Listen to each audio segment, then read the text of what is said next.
प्रदेश के छोटे से गांव सूरजपुर में रहने वाले दो मासूम भाई विक्की और शिवा अपनी किस्मत से लड़ रहे थे। गांव वाले उन्हें बेबस समझते थे, लेकिन कोई नहीं जानता था कि जल्द ही यही दोनों भाई पूरे गांव की सोच बदलने वाले थे। भैया, क्या सचमुच लोग हमारी जमीन भी छीन लेंगे? पिताजी की मेहनत, माँ की दुआएं और हमारा बचपन सब कुछ क्या एक दिन खत्म हो जाएगा? जब तक मैं जिंदा हूँ, कोई हमारी पुश्तैनी जमीन पर कब्जा नहीं करेगा। यह सिर्फ खेत नहीं, हमारे माता पिता की आखिरी निशानी और उनका अधूरा सपना है। कुछ दूरी पर खड़ा उनका ताऊ धर्मपाल दोनों भाइयों की बातें सुनकर मन ही मन हंस रहा था। उसकी आंखों में रिश्ते नहीं, केवल खेत और दौलत दिखाई दे रही थी। बहुत भरोसा है तुम्हें अपने भाग्य पर। बस थोड़ा इंतजार करो बच्चों। कुछ ही दिनों में ये खेत, ये घर और सब कुछ मेरा होगा। कुछ महीने पहले सूरजपुर का यही घर खुशियों से भरा रहता था। किसान मोहनलाल, उनकी पत्नी कमला और दोनों बेटे विक्की शिवा हंसी खुशी अपनी छोटी सी दुनिया में रहते थे। भैया जल्दी चलो, आम के बगीचे में सबसे पका हुआ आम गिरा है। अगर देर हुई तो गांव के बच्चे पहले उठा ले जाएंगे। अरे धीरे भाग, है? पहले पिताजी का काम पूरा कर लेते हैं, फिर आराम से आम भी खाएंगे और तालाब किनारे बैठकर बातें भी करेंगे। उसी समय खेत से लौटते हुए किसान मोहनलाल दोनों बेटों की शरारत देखकर मुस्कुरा पड़े। उनके चेहरे की खुशी देखकर पूरा आंगन खिल उठा। तुम दोनों की ताकत अगर खेल में कम और खेती में ज्यादा लगे तो हमारे खेत हर साल सोना उगलेंगे। मेहनत कभी धोखा नहीं देती।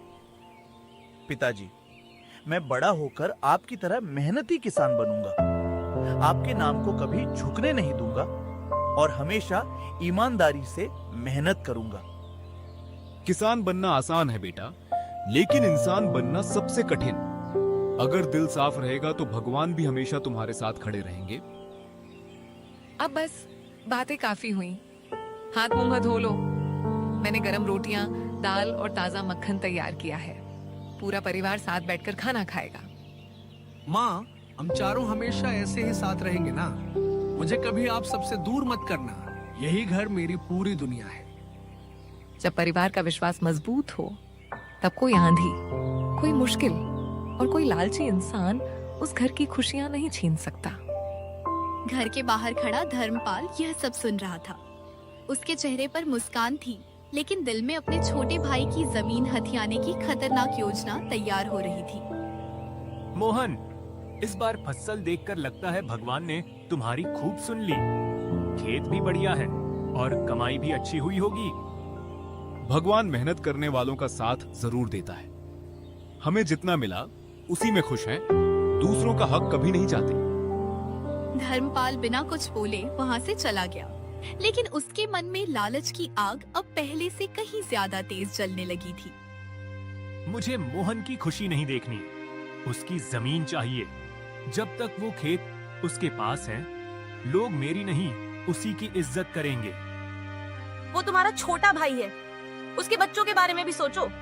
रिश्ते जमीन से बड़े होते हैं। लालच इंसान को कहीं का नहीं छोड़ता। दुनिया में इज्जत उसी की होती है जिसके पास दौलत होती है। रिश्तों से पेट नहीं भरता। अब मैं किसी भी कीमत पर वो खेत हासिल करूंगा। विक्की, शिवा, तुम दोनों अपना अपना ध्यान रखना और हाँ, वापस आने तक घर छोड़कर कहीं मत जाना। आप बिल्कुल चिंता मत कीजिए पापा, हम कहीं नहीं जाएंगे। अगली सुबह मोहनलाल और कमला बीज खरीदने पास के कस्बे जाने की तैयारी करने लगे। उन्हें बिल्कुल अंदाजा नहीं था कि यह सफर उनकी जिंदगी का आखिरी सफर होगा। शिवा, वो देखना, वो तितली कितनी सुंदर लग रही है। चल पकड़ के लाते हैं। हाँ भैया, पर उतना ऊपर कौन पकड़ने जाएगा? मुझे तो चढ़ना भी नहीं आता। तभी गांव का लड़का आकाश तेजी से दौड़ता हुआ उनके आंगन में पहुंचा।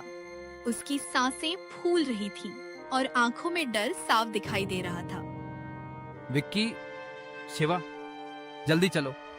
गांव के मोड़ पर तुम्हारे माता पिता की ट्रक से भयानक हादसा हो गया है। दोनों अब इस दुनिया में नहीं रहे। प्रधान जी ने तुरंत तुम्हें बुलाया है। इतना सुनते ही विक्की के पैरों तले जमीन खिसक गई। उसके हाथ कांपने लगे और चेहरा एकदम सफेद पड़ गया। शिवा डर के मारे अपने बड़े भाई का हाथ कसकर पकड़ लिया। भैया, आकाश झूठ बोल रहा है ना? माँ और पिताजी हमें छोड़कर नहीं जा सकते। चलो जल्दी चलते हैं, वो हमारा इंतजार कर रहे होंगे।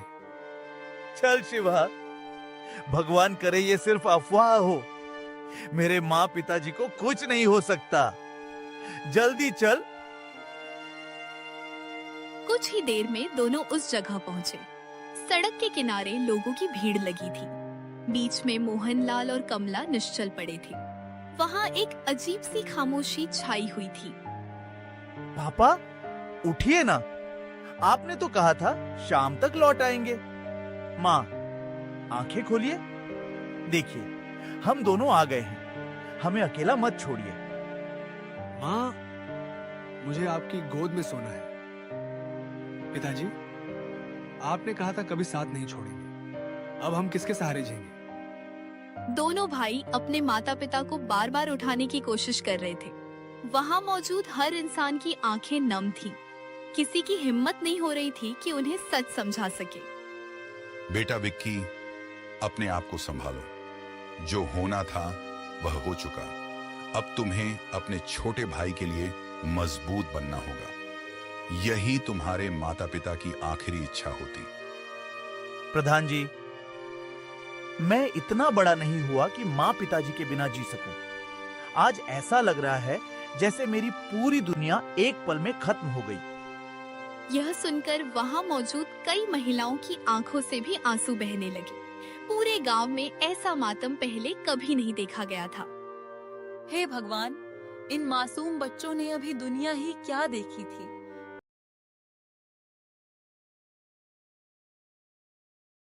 पहले गरीबी, अब माँ बाप का साया भी छिन गया। इनका आगे क्या होगा? अब देर मत करो। अंतिम संस्कार की तैयारी करनी होगी। भगवान उनकी आत्मा को शांति दें। पूरा गांव आज उनके साथ खड़ा है। गांव के सभी लोग नम आंखों से श्मशान घाट पहुंचे। विक्की कांपते हाथों से अपने पिता की चिता के पास खड़ा था, जबकि शिवा लगातार रोए जा रहा था। अंतिम संस्कार पूरा होने के बाद धर्मपाल दोनों अनाथ भाइयों विक्की और शिवा को अपने घर ले आया। उसने गांव वालों के सामने सहारा देने का नाटक किया, लेकिन उसके मन में लालच की आग पहले से कहीं ज्यादा भड़क चुकी थी। बेटा, अब ये घर ही तुम्हारा घर है। तुम दोनों यहीं रहोगे, खाना खाओगे और किसी बात की चिंता नहीं करोगे। मैं तुम्हारे पिता का बड़ा भाई हूँ। तुम्हें कभी अकेला नहीं छोड़ूंगा। ताऊ जी, हमें माँ पिताजी की बहुत याद आ रही है। उनके बिना सब कुछ सूना लग रहा है। क्या सचमुच अब हमें यहीं रहना होगा? हमें अपने घर की बहुत याद आती है। बेटा, समय सबसे बड़ा मरहम होता है। पहले खाना खा लो, फिर आराम करना। दुख धीरे धीरे कम होगा। अभी तुम दोनों को हिम्मत रखनी होगी और खुद को संभालना होगा। थके हुए दोनों भाई खाना खाकर एक कमरे में सो गए, लेकिन आधी रात होते ही धर्मपाल और उसकी पत्नी चुपचाप घर के बाहर चारपाई पर बैठकर धीमी आवाज में नई साजिश बनाने लगी। अगर इन बच्चों से जल्दी कागजों पर हस्ताक्षर करवा लिए तो पूरी जमीन कानूनी तौर पर हमारी हो जाएगी। उसके बाद कोई पंचायत और कोई रिश्तेदार हमारा कुछ नहीं बिगाड़ सकेगा। लेकिन विक्की समझदार लगता है। अगर उसे शक हो गया तो पूरी योजना बिगड़ सकती है। तुम्हें पहले उसका भरोसा जीतना होगा, तभी वह बिना पढ़े दस्तावेजों पर हस्ताक्षर करेगा। उन्हें पता नहीं था कि कमरे की खिड़की के पास खड़ा विक्की उनकी लगभग सारी बातें सुन चुका था। उसके पैरों तले जमीन खिसक गई, लेकिन उसने चुप रहना ही बेहतर समझा। पिताजी सही कहते थे, हर मुस्कुराने वाला अपना नहीं होता। अब मुझे शिवा की रक्षा भी करनी है और हमारी जमीन भी बचानी है। सुबह होते ही विक्की शिवा को घर के पीछे आम के पेड़ के पास ले गया। उसने रात की पूरी बातचीत धीरे धीरे अपने छोटे भाई को बता दी। भैया, क्या ताऊ जी सचमुच हमारे साथ धोखा करेंगे? उन्होंने तो सबके सामने कहा था कि वे अब हमारे पिता जैसे बनकर हमारा साथ देंगे। अब से किसी भी कागज पर बिना समझे हस्ताक्षर नहीं करेंगे। हमें हर कदम सोच समझकर उठाना होगा। पिताजी की मेहनत किसी लालची इंसान को नहीं लेने देंगे। उधर धर्मपाल सुबह सुबह शहर पहुंचा और सीधे पुराने वकील रमेश त्रिपाठी के कार्यालय में जा पहुंचा। वर्षों बाद उसे देखकर वकील भी हैरान रह गया। अरे धर्मपाल जी, आज इतने वर्षों बाद कैसे आना हुआ? सब कुशल तो है? चेहरे से लग रहा है कि कोई जरूरी काम लेकर आए हैं। नहीं नहीं, अभी कुछ ठीक नहीं है। वो मेरे छोटे भाई की दुर्घटना में मृत्यु हो गई। उसके दोनों बच्चे अभी नाबालिग हैं। कुछ कानूनी कागज तैयार करवाने हैं ताकि उनकी जमीन का काम आसानी से संभाला जा सके। अरे ये घटना कब हो गई? अगर ऐसी बात है तो मैं तुरंत कागजात रेडी कर देता हूँ। धर्मपाल ने सच्चाई छिपाकर चालाकी से दस्तावेज तैयार करवाए। उनमें जमीन अपने नाम करवाने की शर्तें लिखी थीं। कागज लेकर वह मुस्कुराता हुआ गांव लौट आया। विक्की बेटा, ये बस छोटी सी लिखावट की औपचारिकता है। सरकारी रिकॉर्ड के लिए हस्ताक्षर चाहिए। तुम पढ़ाई भी सीखोगे और काम भी जल्दी पूरा हो जाएगा। विक्की को धर्मपाल की सारी साजिश पहले से पता था। ताऊ जी, मुझे पढ़ना तो ठीक से आता नहीं। अगर ये सिर्फ सामान्य कागज है तो मैं विश्वास करके हस्ताक्षर कर देता हूँ। आप गलत तो नहीं करेंगे ना? दूर खड़ा मोहनलाल का पुराना मित्र प्रीतम यह सब देख रहा था। उसने तुरंत विक्की को इशारे से अपने पास बुलाया और पूरी बात ध्यान से पूछी। बेटा, आज के बाद बिना पढ़े किसी भी कागज पर हस्ताक्षर मत करना। कुछ लोग तुम्हारी जमीन हथियाना चाहते हैं। कोई परेशानी हो तो सीधे मेरे पास आना। मैं तुम्हारे पिता से किया वादा निभाऊंगा। प्रीतम की बातें सुनकर विक्की को पहली बार लगा कि इस मुश्किल समय में कोई सच्चा अपना अभी भी उसके साथ खड़ा है। उसने घर लौटकर शिवा को सब बताया और दोनों भाइयों ने तय किया कि अब वे हर चाल का डटकर सामना करेंगे। सुबह होते ही धर्मपाल के घर का माहौल पूरी तरह बदल चुका था। जहां कल तक दिखावटी अपनापन था, वहीं आज लालच और कठोरता साफ दिखाई दे रही थी। विक्की और शिवा चुपचाप आंगन में बैठे अपने माता पिता को याद कर रहे थे। अरे तुम दोनों कब तक यहाँ बैठे रहोगे? इस घर में मुफ्त की रोटियां नहीं मिलती। अगर खाना है तो खेत में जाकर मेहनत करो, नहीं तो आज एक दाना भी नसीब नहीं होगा। ताई जी, हम काम करने से पीछे नहीं हटते, लेकिन अभी माँ पिताजी को गुजरे कुछ ही दिन हुए हैं। हमारा मन बिल्कुल संभल नहीं पा रहा। थोड़ा समय दीजिए, हम पूरी मेहनत करेंगे। बहाने बनाना बंद करो। तुम्हारा बाप भी पूरी जिंदगी मेहनत करके क्या ले गया? खाली हाथ चला गया। अगर इस घर में रहना है तो कमा कर दिखाओ, वरना निकल जाओ यहाँ से। सरला, ज्यादा मत बोलो। बच्चे हैं, धीरे धीरे सब सीख जाएंगे। जाओ बेटा, मेहनत करो। दुनिया में बिना कमाए किसी को सम्मान और खाना दोनों नहीं मिलते।